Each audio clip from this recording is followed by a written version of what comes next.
मीना, अर्चना आणि सीमा 3 बहिणी होत्या। मीना आणि अर्चनाचं लग्न झालं होतं। त्या दोघींना त्यांच्या नशिबाप्रमाणे वेगवेगळे सासर मिळाले। मीनाचं लग्न एका मध्यमवर्गीय कुटुंबात झालं, तर अर्चनाचं लग्न एका मोठ्या व्यापाऱ्याच्या मुलासोबत झालं होतं। त्या दोघी सुद्धा त्यांच्या माहेरी त्यांच्या लहान बहिणीच्या लग्नाला आल्या होत्या। मीना अर्चनाला बाजारात खरेदीसाठी घेऊन गेली होती। तिथे तिने तिच्या मुलासाठी कपडे खरेदी केले। कपडे खरेदी करताना मीनाने अर्चनाला विचारले, अर्चू, तुझ्याकडे 1000-2000 रुपये आहेत का? मला पाहिजे होते, मी घरी गेल्यावर तुला देते। मला बंटीसाठी अजून एक ड्रेस घ्यायचा आहे, पण नेमके माझ्याकडचे सगळे पैसे आधीच शॉपिंगमध्ये खर्च झाले। अर्चना म्हणाली, नाही ग ताई, मी सुद्धा जास्ती पैसे सोबत आणलेच नाही, आणि तसेही तू बंटीसाठी 2-3 ड्रेस घेतले आहेतच, मग अजून कशाला घेते आहेस? हे ऐकून मीना म्हणाली, छान वाटला तो ड्रेस म्हणून घ्यायचा आहे, आणि मुलांसाठी एवढा विचार थोडेच करायचा असतो की 3 ड्रेस घेतलेच, आता चौथा कशाला? चल असो, परत कधीतरी घेऊन घेईन। मीनाला तो ड्रेस खूप आवडला होता, पण आता ती घेऊ शकत नव्हती, म्हणून तिला थोडं वाईट वाटलं। घरी जाताना वाटेत मीना विचार करू लागली की उगीच अर्चूला पैसे मागितले। तिला तर माहित होतं की अर्चना 1 रुपयाही इकडे तिकडे करत नाही।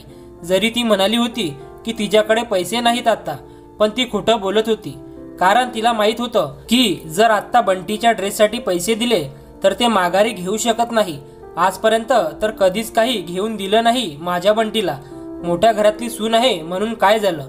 जेव्हापासूनच अर्चनाचं लग्न झालं तेव्हापासून जी अर्चना भरपूर पैसे खर्च करायची, तीच अर्चना आता 1-1 रुपया वाचवायला लागली आहे। कधी काळी पार्टीसाठी 500-1000 रुपये अडवणारी अर्चना आता 100 रुपयाचा देखील हिशोब ठेवायला लागली आहे। मीनाला अर्चनाचा हा बदललेला स्वभाव काही समजला नाही। मीना तिला म्हणाली, काय अर्चू, मोठ्या घरातली सून काय झालीस तू, तर कंजूसपणा देखील शिकलीस? अगं, कधी खर्च पण करत जा, म्हणजे आम्हाला पण वाटेल की श्रीमंत घरातली सून आहे आमची बहीण। हे ऐकून अर्चना काही बोलायच्या किंवा उत्तर देण्यापेक्षा हसून वेळ मारून न्यायची। 2 दिवसावर घरात लग्न होतं। मीना आपल्या लहान बहिणीला म्हणजेच नवरीला कानातली सोन्याची फुलं, नवरीसाठी एक सुंदर साडी आणि आपल्या भावासाठी कपडे घेऊन आली होती। अर्चना लग्नाच्या 1 दिवस आधीच आली होती, म्हणून मग मीनाने तिला विचारले, काय काय आणलेस, एकदा दाखव तरी, सगळ्यात लहान बहीण आहे आपली। तसे बघायला गेलं तर मी तुझी बरोबरी नाही करू शकत, पण मला काही समजलं नसेल तर कमीत कमी तुझं बघून समजेल तरी मला। अर्चनाने सहजपणे तिचा बॉक्स उघडला, त्यातून एक बॅग काढली। त्यात बांगड्यांचा डब्बा, साडी आणि एक मेकअप बॉक्स होता। मीना तिला म्हणाली, अजून दुसरा बॉक्स काढ की। अर्चना थोडी उदास होत म्हणाली की एवढंच आहे ताई।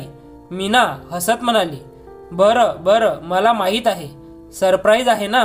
नवरी आणि बाकी सगळ्यांचे कपडे लपवून ठेवले आहेत ना, आणि काल जेव्हा मी बंटीसाठी कपडे घेत होती तेव्हा तू त्या सोनाराच्या दुकानात काय घ्यायला गेली होतीस?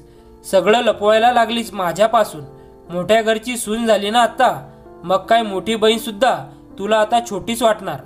अर्चना ओरडतच म्हणाली, बस कर ताई, आता मला ऐकवलं जात नाही। अचानक अर्चना ओरडली आणि मीना आश्चर्याने तिच्याकडे बघतच बसली।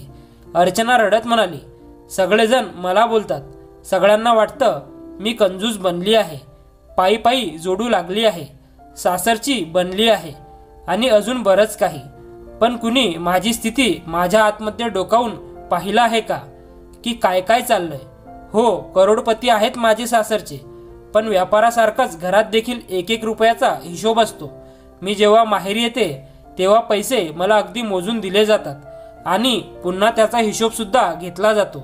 सुरुवातीला 1-2दा दिलेले सगळे पैसे मी खर्च केले तर माझी आणि माझ्या माहेरची सगळ्यांनी चेष्टा उडवली। गरीब आहेत ना, मग दिले असतील माहेरच्यांना, तेव्हापासून ते मला जेवढे पैसे देतात तेवढे त्यांना परत करते, आणि जे पैसे माझे स्वतःचे असतात आणि आई देते तेच पैसे मी खर्च करते। मीना म्हणाली, तू एवढं सगळं का सहन करतेस, मग तुझ्या नवऱ्याला का सांगत नाहीस? अर्चना म्हणाली, ताई, माझा नवरा त्यांच्या फॅमिलीपेक्षा वेगळा नाही, त्यांना वाटतं बायका पैसे उडवत असतात। हा जो बॉक्स मी आणला आहे आपल्या बहिणीला देण्यासाठी, तो त्यांनीच तेवढा दिला आहे। मी त्यांना म्हणाले सुद्धा होते की आमच्याकडे लग्नात बहिणीला सोन्याचा दागिना देतात, भले लहान असला तरी चालेल। तर माझी सासू म्हणाली, आता तर लग्नच होत आहे, मग मूलबाळ होतील, काही ना काही तर चालूच राहणार. एकदम सगळं एकदाच देणार का? मीना तिला विचारत म्हणाली. मग तू काल त्या सोनाराच्या दुकानात? तिचं बोलणं पूर्ण होऊ न देता अर्चना म्हणाली, ताई, माझ्या कानातली एक जोडी इथेच होती, म्हणून मग मी विचार केला की त्यांना बदलून दुसरं घेईन, पण खूप महाग पडत होतं, म्हणून मग त्यांनाच पॉलिश करायला देऊन आली.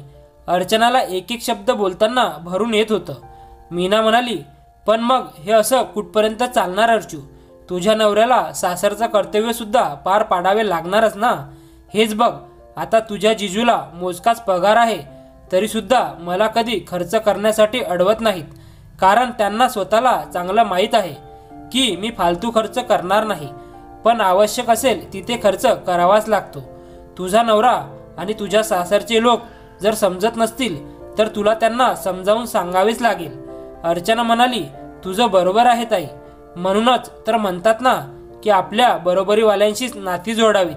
पण हो, या बाबतीत माझ्या नवऱ्याला चांगलंच समजावून आली आहे. जर मला खर्च करण्यासाठी पैसे नाही देऊ शकत तर मग मला कमवायची परवानगी द्या, म्हणजे मग प्रत्येक वेळी त्यांच्यासमोर मला हात पसरवायची गरज नाही, आणि प्रत्येक लहान मोठी गोष्ट सगळ्यांना सांगितलीच पाहिजे हे काही आवश्यक नाही.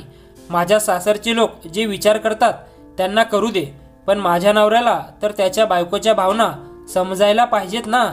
जर ही गोष्ट त्यांनी मान्य नाही केली तर मग मी बाहेर कमवायला जाणार. मीना म्हणाली, हे खूप चांगलं केलंस तू. असल्या नवऱ्याला असंच समजवलं पाहिजे. तेवढ्यात कुणीतरी येऊन अर्चनाला सांगितलं, ताई, तुला कधीपासून शोधतोय, धाकटे जिजू आलेत. अर्चना धावत गेली आणि तिने बघितलं तर तिचा नवरा एक मोठी बॅग घेऊन दारात उभा होता. मग त्यांना आत घेण्यात आलं आणि त्यांच्यासाठी चहा पाणी घेऊन आले. मीनाने त्यांचं स्वागत केलं आणि मग त्या दोघांना एकत्र ठेवून ती तिथून निघून गेली. अर्चनाचा नवरा तिला म्हणाला, अजून रुसून आहेस का माझ्यावर? अर्चना म्हणाली, तुम्ही श्रीमंत लोक काय मला रुसण्यावर सुद्धा बंदी आणणार का? नवरा म्हणाला, बरं, राग सोड आता आणि हे बघ बॅगेत काय आणलंय. असे म्हणत तो बॅगेतून एक एक करून सामान बाहेर काढू लागला. त्यात अर्चनाच्या घरातल्यांसाठी सुंदर सुंदर कपडे होते. बंटी, मीना आणि तिच्या नवऱ्यासाठी सुद्धा त्यात एक ज्वेलरी बॉक्स होता, ज्यात एक सुंदर सोन्याचा सेट होता. तो सेट अर्चनाला दाखवत तो तिला म्हणाला, हे तुझ्या लहान बहिणीसाठी म्हणजेच नवरीसाठी, आणि हे माझ्या नवरीसाठी. असे म्हणत त्याने तिच्या बोटात एक अंगठी घातली. अर्चना रागात म्हणाली, तुम्हाला काय वाटतंय? हे सगळं करून तुम्ही मला नोकरी करण्यापासून थांबवाल? त्या धमकीमुळेच हे सगळं घेऊन आलात ना तुम्ही? तिचा नवरा म्हणाला, असं अजिबात नाही. कधी कधी काही गोष्टींची जाणीव करून दिल्यावर त्या समजतात. तू तर तिथून निघून आलीस, पण मी मात्र तिथे विचार करत राहिलो. माझी शिकलेली बायको स्वतःच करिअर सोडून माझ्या घरातल्यांची सेवा करते, तर मग माझं सुद्धा कर्तव्य आहे की मी तिची प्रत्येक इच्छा पूर्ण करावी. याचा असा अर्थ लावू नकोस की मी तुला संपूर्ण आर्थिक स्वतंत्रता देईन. तुला जे योग्य वाटेल ते तू कर. मी तुला प्रत्येक निर्णय घेण्याचं स्वातंत्र्य देतो. माझ्या घरातल्यांची समजूत मी काढीन. आपल्या नवऱ्याचं हे सगळं बोलणं ऐकून अर्चनाला खूप आनंद झाला आणि तिने आनंदाने त्याला मिठी मारली. त्यानंतर ते दोघे अर्चनाच्या लहान बहिणीच्या लग्नातले बाकीची विधी करण्यासाठी बाहेर अंगणात आले.